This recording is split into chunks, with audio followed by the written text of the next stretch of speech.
Telangana Congress working president Jagga Rao తన ఉదారతను మరోసారి చాటుకున్నారు. ఆర్థికంగా వెనుకబడిన క్యాన్సర్ రోగులకు ఆర్థిక సాయం అందించారు. ఇటీవల ఆయన సంగారెడ్డికి చెందిన క్యాన్సర్ పేషెంట్ రాణమ్మకు 4 లక్షల రూపాయలు అందించారు. ఇలా క్యాన్సర్ రోగులకు ఆర్థిక సాయం అందించడం తొలిసారేమీ కాదు. గతంలో సదాశివపేటలోని ఓ క్యాన్సర్ రోగికి 10 లక్షల రూపాయలు అందించి తన విశాల హృదయాన్ని చాటుకున్నారు. ये न्यूज को पेश करते हैं हैदराबाद होम अप्लायंसेस। ఈరోజు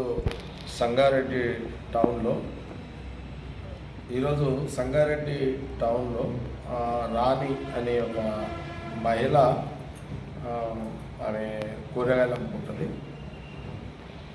గత కొన్ని 4-5 రోజుల నుంచి నాకు సంబంధించిన కార్యకర్త కూనా అంజీ అని సోమేశ్వరవాడలో ఉంటారు. ఈ రాణి కూడా అక్కడ సోమేశ్వరవాడ సంగారెడ్డిలో సోమేశ్వరవాడలో రెంట్కుంటుంది. ఆమె కొడుకు హమాలి పనిచేస్తాడు. ఆమెకు ఈ మధ్యకాలంలో క్యాన్సర్ అటాక్ అయినట్టుంది. ఈ రొమ్ము క్యాన్సర్ వచ్చినట్టుంది. ఇప్పటికీ 4-5 ఇంజెక్షన్స్ అయినాయి.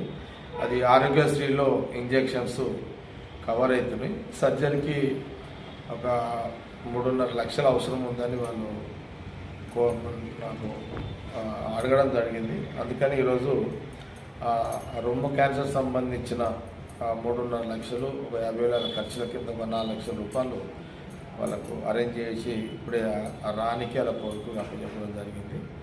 ముఖ్యంగా ఈ క్యాన్సర్ జనరల్గా నా దగ్గర చాలామంది పేషెంట్లు వస్తుంటారు. చాతనైన అందరికీ సాయం చేస్తుంటా. కానీ ప్రధానంగా నేను ఈరోజు స్పెసిఫిక్గా మీడియా ముందు మాట్లాడిన కారణం కూడా ఏంటంటే, ఈ క్యాన్సర్ అనేది ఎవరికి రావద్దు. అందులో ఎవరికి రావద్దని అందరం కోరుకుంటాము. శత్రువు కూడా రావద్దు అనుకుంటాము. సరే, ఈ కాలక్రమంలో మనుషుల అన్నాక రోగాలు వస్తూనే ఉంటాయి. కానీ మిగతా రోగాలకి క్యాన్సర్ రోగానికి మనం చాలా తేడా ఉంటుంది. అది మనకు తెలిసిన విషయమే. ఏదైనా హార్ట్ సర్జరీ కానీ ఇంకో సర్జరీ కానీ ప్రతిదానికి మనిషి టెన్షన్ లేని లైఫ్ ఉంటుంది. క్యాన్సర్ అనేది టెన్షన్తో కూడుకున్న లైఫ్ జీవితాంతం. ఇంజెక్షన్ తీసుకున్నా, సర్జరీకి పోయినా లక్షలతో కూడుకున్న వ్యవహారం అయిపోయింది. అటు ప్రాణహాని, అటు ప్రాణంతో పోరాటము, వీడు లక్షల రూపాయలతో ఆ మధ్యతరగతి రూపాయలు పేదవాడి పోరాటం. సరే, ఎవరో ఒక డబ్బున్న వ్యక్తికి వచ్చింది, వాళ్ళు లక్షల కోట్లు పెట్టుకుంటారు, అదృష్టం ఉంటారు, బయటపడతారు, కొందరు పడరు, ఇదంతా నడుస్తుంటుంది. కానీ పేదవాడికి అంటే ఈ మధ్య అంటే నేను చాలా సందర్భంలో క్యాన్సర్ పేషెంట్స్ ఎవరు వచ్చినా నేను నాకు నేనుగా నేను ఎప్పుడు కూడా రెస్పాండ్ అవుతున్నా. కారణం ఏంటంటే, ఇప్పుడు క్యాన్సర్ వచ్చిన కాడ నుంచి మళ్ళీ ఆ ట్రీట్మెంట్తో ఒక అవస్థ, డబ్బులు మొబిలైజేషన్ ఒక అవస్థ, అప్పులు చేయడము, అప్పుల వాళ్ళతో మళ్ళీ ఒక అవస్థ, చివరికి 2-3 ఏళ్ళు ఆ ట్రీట్మెంటు మెజార్టీ చాలామంది చనిపోతున్నారు. ఒక క్యాన్సర్ పేషెంటు చనిపోయిన తర్వాత అప్పు ఇంటికి భారం అవుతున్నారు. సరే, ఆ తల్లికో తండ్రికో లేదా ఎవరికో వస్తే ఆ ఇంటి కుటుంబము బాధ్యతగా వాళ్ళు తిప్పల పడుతుంటారు, అప్పులు తెస్తుంటారు, ట్రీట్మెంట్ చేయిస్తుంటారు. 2-3 ఏళ్ళు బతుకుతున్నారు. టైం బాగాలేని రోజు చనిపోతున్నారు. చనిపోయినాక మళ్ళా చనిపోయిన బాధతో పాటు ఇంటికి ఆర్థిక భారం అయిపోతుంది. కొందరికి 15, 20, 30, 40, 50, కొందరికి 70 లక్షలు, ఇట్లా లక్షలలో వెళ్ళిపోతుంది. అంటే ఒక క్యాన్సర్ పేషెంట్ ఇటు బాధ, తర్వాత అనుకోని పరిస్థితులు చనిపోయిన తర్వాత ఆర్థిక భారం ఇంటికి బాధ. ఇది నేను బాగా గ్రహిస్తున్నటువంటి విషయం.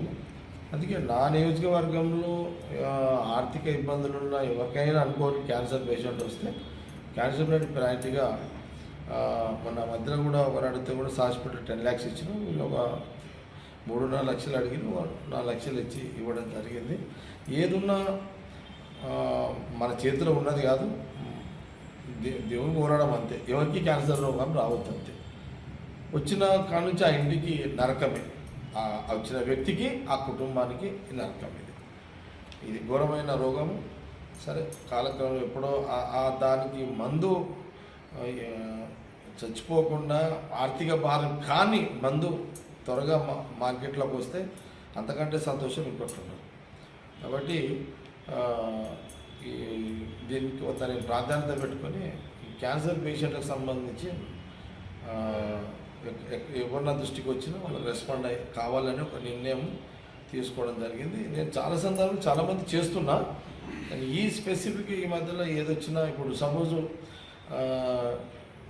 కొందరు నా భార్య కూడా నిర్మల కూడా చాలా ఫోన్లు వస్తుంటాయి, మా కార్యకర్తలకు కానీ అందరికి ఫోన్స్. అంటే క్యాన్సర్ మీద ప్రత్యేకంగా ఆర్థిక స్తోమత లేని వాళ్ళకి ఆర్థిక సాయం చేసే దాని మీద కొంత మేము దృష్టికరించి దానికి హెల్ప్ చేయాలనే ఒక నిర్ణయం మీద మేము పనిచేయడం జరుగుతున్నది.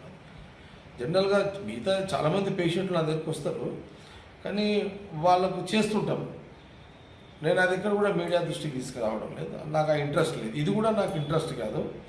ప్రధానంగా ఏంటంటే ఇలాంటి వ్యక్తులను సమాజంలో దాతలు చాలామంది ఉన్నారు, ఆదుకోవాలని ఈ మెసేజ్ నేను చెప్పడానికి కూడా మీడియా ముందు వస్తున్నాను. ఎందుకంటే స్పెసిఫిక్ క్యాన్సర్ పేషెంట్లకు సంబంధించి వచ్చిన వ్యక్తితో పాటు ఆర్థిక భారం అయిపోయి కుటుంబం చిన్న భిన్నం అయిపోతుంది. కాబట్టి ఇలాంటి క్యాన్సర్ ఆర్థిక ఇబ్బందులలో ఉన్న వాళ్ళకు దురదృష్టవశాత్తు వాళ్ళకు క్యాన్సర్ రోగాలు వస్తే వాళ్ళకి భూమి మీద చాలామంది దాతలు ఉన్నారు, చేసేవాళ్ళు ఉన్నారు. అలాంటి వాళ్ళు ముందుకు వచ్చి ఆ క్యాన్సర్ పేషెంట్ ఆ కుటుంబానికి ఆర్థికంగా అందరం సమాజంలో ప్రతి ఒక్కరం భాగస్వామ్యం అయ్యి ఆర్థికంగా అసలు కుటుంబాలను ఆదుకునే ప్రయత్నం అందరం చేద్దామన్నదే నేను ఈ వీడియో రిలీజ్ చేయడం జరుగుతుంది.